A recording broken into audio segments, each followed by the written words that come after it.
to the Iranian regime to abandon the pursuit of nuclear weapons and cease the killing of innocent civilians. I think we all agree we cannot let Iran have a nuclear weapon. Despite these warnings, Iran, a #1 sponsor of terror, has continued to stabilize in actions across the region, attacking several of its neighbors and escalating tensions.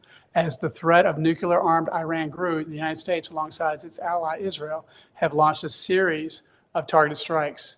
This moment may represent a critical opportunity for the Iranian people to confront the oppression of their government and pursue a future defined by freedom and self-determination. President Trump has expressed support for the Iranian people in seeking change. The United States is acting to prevent Iran from attaining a nuclear weapon to protect American interests at home and abroad, and to stand with those who desire a more peaceful and stable future. So my message to fellow Americans, myself, is stay vigilant. Let's keep an eye on each other. We know they have proxies all over the world. And please keep our brave men and women in our military in your thoughts and prayers. And with that, Bree, you're in charge. You tell me how to proceed. All right. Thank you, Congressman. We are going to start with Alex Rover. Go ahead. Hi, how are you? I was just wondering if Trump said that Americans may die in this. Do you think that I know you just said you commend Trump for that. How do you respond to him saying that Americans may die? Well, I think he's just being, in war, it's just a reality of war. Nobody wants that. But I got to tell you, an armed nuclear Iran, they would use it. They said if they get a nuclear weapon, they will use it. And we did, during Midnight Hammer, take out their ability to enrich uranium, but they still had a ton of uranium they had already enriched, which is enough, I think, for 10 bombs. And that they have it. They said they're going to use it. And they've caused a lot of death and chaos and terrorism and destruction for almost 5 decades. So we hope that it's a limited intrusion or incursion, but the possibility always exists that someone could die. Now, I haven't heard of any casualties at this point on the American side. All right, next we'll go to Jan Burkett. Hey, John. Hey, CBS just broke in and says the Ayatollah is dead. What are your thoughts about that? And does that mean this is going to be a short-lived war? Well, I think that I got the same news a few minutes ago, and you're right. I think it's a big. It's kind of like cutting off the head of the snake.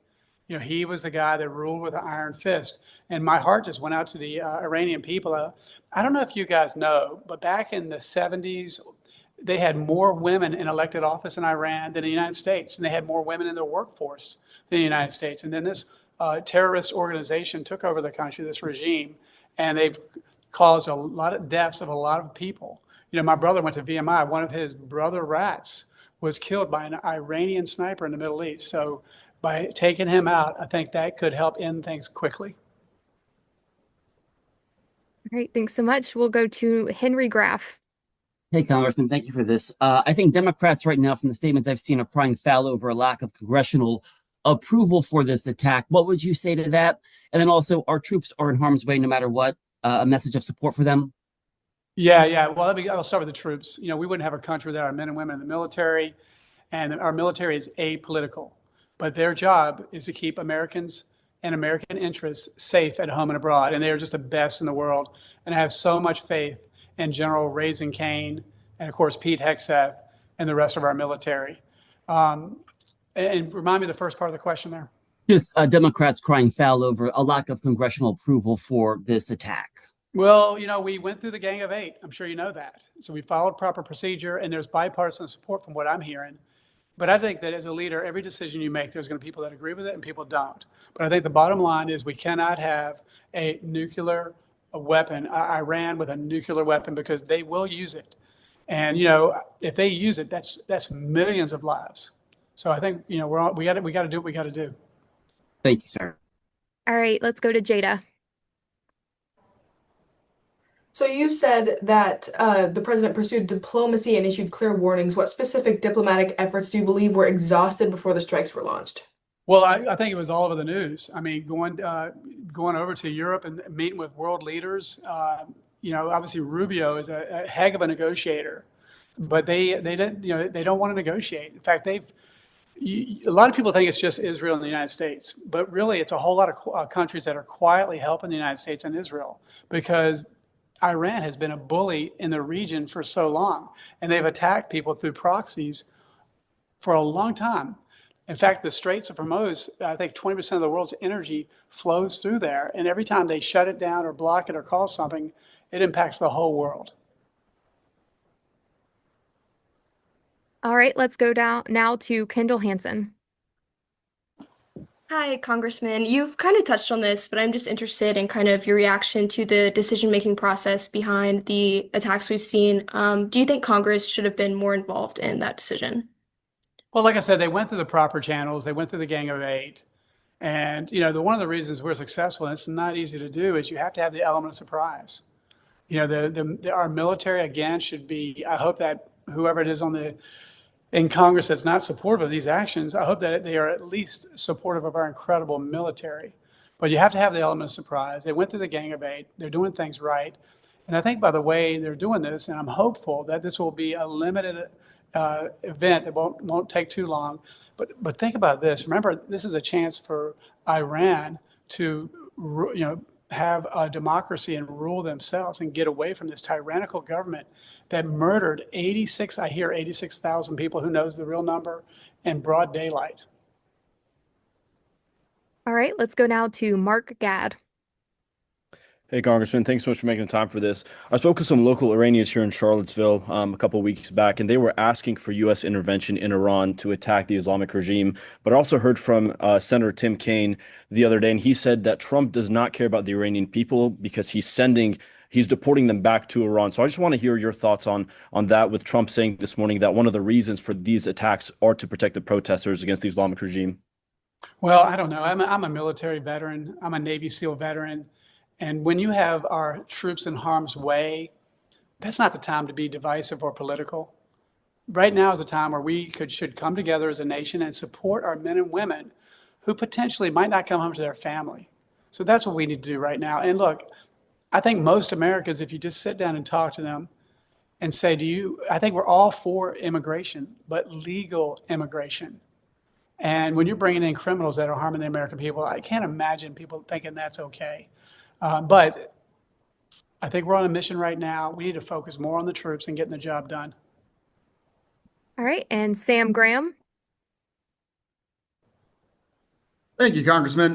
We're seeing, as this reporting continues, countries obviously all around the world either condemning the retaliation from Iran or condemning the original attack, if not both. Is there concern, specifically given the history of prolonged tensions in the Middle East, but is there concern on your side of this turning into what could be a prolonged conflict? Well, anything can happen. But what I would say is one thing about our military, and they've definitely showed incredible intelligence and forethought. These guys are great. They plan 10, 20 steps ahead, and they have intelligence and information that you may not have. But by doing what they did now, I think they prevented bigger problems later. And, I know that President Trump has a heart for peace. When I was running for Congress, I listened to what every world leader said. Only one leader said, I just want people to stop dying. And that was President Donald J. Trump. I'm sure it was a very difficult decision for him to make, but I think he sees a greater peace in the future for not just the Middle East, but the world. All right, guys, I think we have time for everyone to ask one more question if you guys have more. So let's go back to Alex Rover. Alex, do you have another question? No, all my follow-up questions were answered. Thank you so much. Awesome. Thanks, Alex. Henry Graff. Just one real quick follow-up. NBC News is now reporting, I guess they just spoke to President Trump, and they are saying that most of the leadership in Iran has now been taken out. That's the report of what Trump has said to NBC News. Your thoughts on that in real time? Yeah. Let me tell you what I think about that is I've been told by many different sources over my time in politics that we always let our friends down when they need our help. Our country has a history of that. But President Trump actually stood up and helped them. Now, it's sadly 86,000 people, or whatever the number is, if it was 100, it'd be too much, were murdered in the streets because they opposed this regime.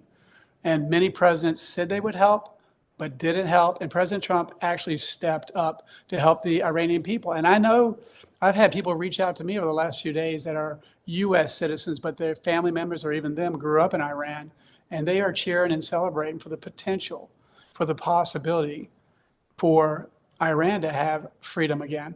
And so I think that this is clearing the way for the folks to create their own self-governments and have freedom. All right, Jada. You said that Donald Trump cares about preserving life. There has been reports that over 80 people were killed, especially at an all-girls school. It may have been hit. So what standards should the U.S. apply to investigate and address possible civilian harm resulting from these strikes? You know, with all due respect, there is almost no way to conduct war without having consequences. You know, you've heard war is hell. Think about this. In World War II, we bombed Berlin to stop their ability to produce weapons and do what they had to do. And thousands of civilians were killed, but we saved the world. It's sad. I empathize with compassion and love as a Christian. We don't want collateral damage, but it's almost impossible to conduct military operations, especially at large scale, without that happening. So we try everything we can to prevent it. It's possible, but I could give you 1,000 examples throughout history, and even the history of our country or the history of any country. When you go to war, sadly, it's part of war.